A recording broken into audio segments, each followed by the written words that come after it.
तो नहीं होने वाली, इसलिए चिंता करने लगे व्यास जी। वो घृताची नाम की अप्सरा जो कन्या रूप तोती का रूप धारण करके निकल गई। समय बीता, व्यास जी का पुत्र हुआ और अंतरिक्ष से 3 चीजें प्रकट हुई महाराज, दंड, कमल मंडल और मृगचरण। व्यास जी ने अपने पुत्र का पालन किया। समय बीता, पुत्र को समझाते हैं बेटा तुम विवाह करो, अपुत्रस्य गतिर्नास्ति स्वर्गे नैव च नैव च। हे पुत्र, पुत्र के बिना गति नहीं होती, इसलिए तुम्हारी गति कैसे होगी? हे पुत्र, जेगुबल संसार में जन्म के हम जा तय परबल 3 ऋण होला। पहला ऋण पितृ ऋण, ऋषि ऋण और देव ऋण। व्यक्ति को चाहिए कि तीनों ऋणों से मुक्त हो। पितरों का किस बात का ऋण है? घर को कहेगी तुम खाने लगे, किसकी खा रहे हो? पितरों की, जो डोकरा कमाए, भूमि कमाए, उन्हीं की तो खा रहे हैं। तो जब उनका खा रहे हैं तो उनका तो ऋण है भाई तुम्हारे ऊपर। तो तुम्हें क्या करना है? अपने पितरों का श्राद्ध करना है। पूर्णिमा देवताओं के लिए होती है, अमावस्या पितरों के लिए होती है। इसलिए एक तिलांजलि, श्रद्धांजलि, धूपांजलि महीने में अमावस्या को अपने पितरों को अवश्य देनी चाहिए। हमारे यहाँ 5 प्रकार की यज्ञ है, देव यज्ञ, पितर यज्ञ, अतिथि यज्ञ, ब्रह्म यज्ञ, भूत यज्ञ। उसमें एक यज्ञ है जिसका नाम है पितर यज्ञ, मतलब अपने पितरों को 1 लोटा जल देना। जल जो अपने पितरों को रोज जलांजलि देते हैं, उनके पितर प्रसन्न हो जाते हैं महाराज, क्योंकि देवलोक से पहले यहाँ पितर लोग पड़ता है। सुन रहे हैं? और देवता तब प्रसन्न होते हैं जब तुम्हारे पितर प्रसन्न होते हैं। बोलो जय सीताराम। इसलिए बेटा, पितृ ऋण के लिए सबसे पहले तुम विवाह करो, शास्त्र विधि से विवाह करो। और जैसे आपके माता पिता ने आपको जन्म दिया है, ऐसे आप किसी पुत्र और पौत्र को जन्म दो, तब आप पितृ ऋण से मुक्त हो जाते हैं। दूसरा है ऋषि। ऋषियों को का किस बात का ऋण है? हमारे ऋषि मुनियों ने आध्यात्म की खोज की है महाराज। जैसे आज विज्ञान खोज कर रहा है, 100 साल पहले ये बिजली नहीं थी जो आज दिखाई दे रही है। विज्ञान ने खोज किया, वैज्ञानिक ने खोज किया। बिजली को 60-70 साल हुए हैं अभी तक। लेकिन जो 100 साल पहले बिजली नहीं थी वो आज प्रकाश दे रही है, साउंड चला रही है, इतने उपकरण चला रही है, कितनी कंपनियां चला रही है, कितनी फैक्ट्रियां चला रही है। केवल बिजली जो नहीं थी, जिसकी सत्ता ही नहीं थी, वो दिखाई दे रही है। बोलो जय सीताराम। तो हमारे ऋषि मुनियों ने आध्यात्म की खोज की है। जिस हवाई जहाज पर आज लोग उड़ रहे हैं, वो कर्दम ऋषि ने हजारों साल पहले बना लिया था। आज का हवाई जहाज तो केवल पेट्रोल से चलता है या डीजल से चलता है। वो ऐसा हवाई जहाज था जो बोलने से चलता था। बता कामन विमान। तो ऋषि मुनियों ने जिस आध्यात्म की खोज की, वो आध्यात्म कहाँ है? बोले भैया वो ग्रंथों में। तो तुम्हें क्या करना पड़ेगा? बोले इन ग्रंथों को पढ़ना पड़ेगा, इनको सुनना पड़ेगा। जब हम इनको पढ़ते हैं, सुनते हैं, तो हमारे ऋषि मुनि प्रसन्न होते हैं, उनको सुख मिलता, आनंद मिलता, तो वो और सुख सुविधाएं हमें प्राप्त करवाते हैं। बोलो जय सीताराम। इसलिए दूसरा ऋण है बेटा ऋषि ऋण, और तीसरा ऋण है देव। देवताओं को किस बात का ऋण है? बोले देवता लोग देखो, सूर्य भगवान आपके लिए प्रकाश दे रहे हैं। क्यों? कभी भगवान सूर्य ने ऐसा सोचा कि आज की हम छुट्टी कर देना भाई? ऐसा सोचा है क्या? नहीं।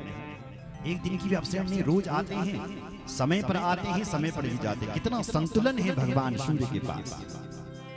सोच करके देखिए जरा, अपनी गति से आ रहे हैं, जा रहे हैं, एक दिन की अपसेंट नगद।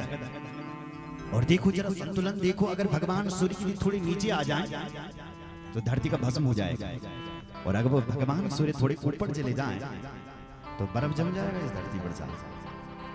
संतुलित ढंग से चल रहे हैं भगवान सूर्य, प्रकाश दे रहे हैं। वायु देवता हमारे लिए ठंडी ठंडी हवा दे रहे हैं, ये मेघ बरखा कर रहे हैं, उनको ऋण बल हमारे ऊपर। तो इनके ऋण से हम मुक्त कैसे होंगे? बोले इनके लिए हमें यजन करना पड़ेगा, यज्ञ करना पड़ेगा। सूर्याय नमः, सूर्याय स्वाहा। जब हम इन देवताओं का यज्ञ करते हैं तो देवता प्रसन्न होते हैं, उनको शक्ति मिलती है और वो और सुख सुविधाएं हमें प्राप्त करवा देते हैं। सुन रहे हो? इसलिए बेटा इन 3 ऋणों से मुक्त होने के लिए तुम विवाह करो। सुखदेव जी ने कहा नहीं पिताजी मैं विवाह नहीं करूंगा। क्यों नहीं करेगा? बोले पिताजी मैं ग्रस्त जीवन में फंसना नहीं चाहता।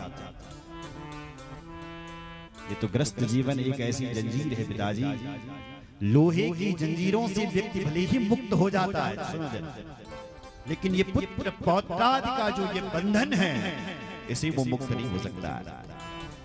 जीवन में जब ब्याह आ जाते हैं तो कई प्रकार की तृष्णाएं आ जाती है। सुतवित लोग तृष्णा दीनी, लोग चाहते हैं हमारे वित्त तृष्णा हो, हमें पैसा मिले, पैसा खूब मिल गया। फिर चाहते हैं पुत्र तृष्णा, पुत्र भी मिले, पुत्र भी मिल गया। फिर चाहते हैं लोक तृष्णा, लोक में हमारा नाम चले, लोक तृष्णा। कितनी बड़ी बड़ी है ये तृष्णाएं। क्यों साहब? बेटा चाहिए बेटा, कई अनुष्ठान करो ना बेटा, कुछ भी करवाने के लिए तैयार है बेटा चाहिए। और वही बेटा धन के लिए व्यक्ति बहुत मेहनत करता है, धन आना चाहिए, मतलब वित्त तृष्णा। धन की तृष्णाएं बड़ी बलबली थी, धन से ज्यादा पुत्र तृष्णा। और पुत्र यदि बीमार हो गया सोचो, तो एक पिता कहता है महाराज डॉक्टर साहब भले जितना धन लग जाए लगा दो, लेकिन पुत्र बचना चाहिए। बताओ, धन भले ही लग जाए, जो कमाया सब लग जाए, लेकिन बेटा बचना चाहिए, क्योंकि पुत्र तृष्णा इतनी खतरनाक है।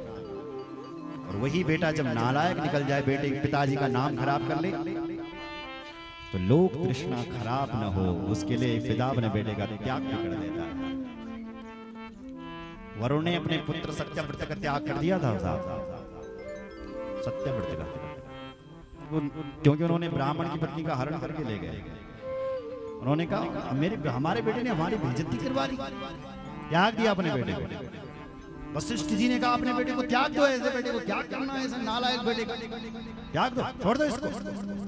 उसको क्रोध आया सत्यव्रत को, और उसने वशिष्ठ जी की गाय, बोला मेरे गुरुजन में घरन निकाल, वशिष्ठ जी की गाय को मार दिया। बताओ, वशिष्ठ जी को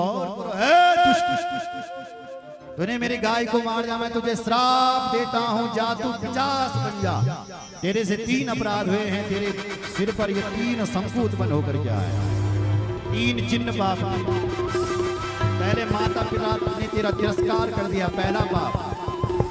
दूसरे तूने ब्राह्मण की पत्नी का हरण कर दिया, दूसरा पाप। तीसरे गौ हत्या करने से 3 चिन्ह तेरे सिर पर आ जाए। 3 चिन्ह आ गए, त्रिशंकु उसका नाम हो गया, 3 शंख निकल गए उसके। मैं कह रहा था ये तृष्णाएं जो है ना, ये बड़ी बलबलीत होती है। इसलिए पिताजी मैं गृहस्थी नहीं बनूंगा। तब इनके पिताजी ने इनको जनकपुर में भेजा महाराज, और जनक जी ने इनको समझाया। कहते हैं न गृहं बंधनागारं बंधते न च कारणं मनसा यो विनिर्मुक्तो गृहस्थोपि विमुच्यते। ए बेटा सुखदेव, गृहस्थ बल बंधन को कारण न छे। बंधन का कारण कौन है गुरु जी? बोले बंधन का कारण है तुम्हारा मन। अगर तुम मन से ये सोचो कि मैं बंधा हुआ हूं, तो तुम बंधे हुए हो। अगर आप मन से ये सोच लिया आपने कि मैं मुक्त हूं, तो आप मुक्त हैं। ये मन ही तो बंधन का कारण है, और मन ही तो मुक्त का कारण है।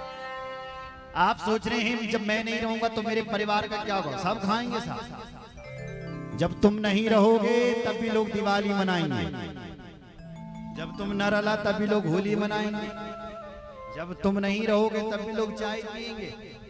तुम यह ना सोचे फिर तो तुमने अपने आप को बंधन में डाल रखा कि जब मैं नहीं रहूंगा पता नहीं मेरा परिवार क्या भलो कना जी रही मैं भी करेंगे सब जिएंगे। तुम अपने आप को मुक्त मानो, इसलिए ये मन ही तो मनसा यो विनिर्मुक्तो, अगर मन से ही मुक्त हो गया तो पैंट पहनने वाला भी संत हो सकता है। सुन रहे हैं? इसलिए गृहस्थी व्यक्ति मुक्त होगा, न्याय से कमाएगा पहली बार, पितरों का श्राद्ध करेगा दूसरी बार, सत्य बोलेगा, व्यापारी है तो तराजू पर कम नहीं देगा, ज्यादा भले दे दे, सूतक पातक का ध्यान रखेगा। जो गृहस्थ केवल सूतक पातक को ध्यान न रखता हूं घर की मूर्ति